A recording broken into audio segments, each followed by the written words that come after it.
Big boss Malayalam season 8 അഗ്നി പരീക്ഷയോടനുബന്ധിച്ച് ഒരു promo ഇപ്പോൾ വന്നിരിക്കുകയാണ്. ഇന്ന് രാവിലത്തെ ഒരു വീഡിയോ നമ്മൾ പറഞ്ഞില്ലേ, ഒരു പ്രൊമോ ഡിലീറ്റ് ചെയ്തു എന്ന്. ആ പ്രൊമോ ചില സോഷ്യൽ മീഡിയ പ്ലാറ്റ്ഫോമുകളിൽ ലീക്ക് ആയതാണെന്നും പറയുന്നുണ്ട് കേട്ടോ.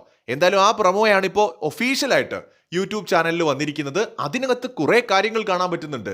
അതായത് കണ്ടസ്റ്റൻസിനെ എല്ലാം കൃത്യമായിട്ട് ആരുടെയും മുഖമൊന്നും കാണിക്കുന്നില്ല. ഒന്ന് രണ്ട് പേര് അവിടെ ഇവിടെ ആയിട്ടൊക്കെ ഒന്ന് ആ ഒരു വീഡിയോയ്ക്കകത്ത് കുടുങ്ങിയിട്ടുണ്ട്. മുഖം ചെറുതായിട്ടൊക്കെ കണ്ടിട്ടുണ്ട്. പക്ഷേ മെജോറിറ്റി ആളുകളെയും നമുക്ക് കാണാൻ കഴിയില്ല. അത് ബ്ലർ ചെയ്തിട്ടുണ്ട്. അതേസമയം തന്നെ ആ ഒരു പ്രൊമോയ്ക്കകത്ത് പൂട്ടും താക്കോലും ഒക്കെ കാണിക്കുന്നുണ്ട്. എന്ത് ടാസ്ക് ആണെന്നൊന്നും എനിക്കറിയില്ല. നമുക്ക് കാത്തിരിക്കാം ആ ടാസ്ക് എന്താണ് എന്നുള്ളത് അറിയാനായിട്ട്. എല്ലാവരും ആ ഒന്നിച്ച് അത് പിടിച്ചു പറിക്കുന്നതൊക്കെ കാണാം. സോ അതിനകത്ത് എന്താണുള്ളത് എന്നും നമുക്കറിയില്ല. 20 പേര് എൻ്റെ ഒപ്പകത്തേക്ക് വരും, നിങ്ങളുടെ കാര്യം എന്താണെന്ന് അറിയില്ല എന്ന് നമ്മുടെ അവതാരക പറയുന്നുണ്ട്. അതായത് റെനീഷ പറയുന്നുണ്ട് ആ പ്രൊമോയ്ക്കകത്ത്. ചുരുക്കത്തിൽ 20 പേര് വിൻ ചെയ്ത് നിൽക്കുകയാണ്. ആ 20 പേരെയും കൊണ്ട് ഞാൻ അകത്ത് പോകും, ബാക്കിയുള്ള നിങ്ങളുടെ കാര്യം എന്താണെന്ന് എനിക്കറിയില്ല, പോക്കാണ് എന്നുള്ള രീതിയിലാണ് പറയുന്നത്. എന്ന് വെച്ചാൽ ആദ്യ ദിവസം തന്നെ 20 പേരെ പുറത്താക്കിയോ, അതോ ഇനി ഇതിനകത്ത് വേറെ ട്വിസ്റ്റുകൾ ഉണ്ടോ? നമ്മുടെ ജഡ്ജസിനെ കാണാം, അഖിൽ മാരാറും റിയാസും രഞ്ജിനിയും ഒക്കെ ഇരിക്കുന്നുണ്ട്. ജഡ്ജസിനെയും കാണാം.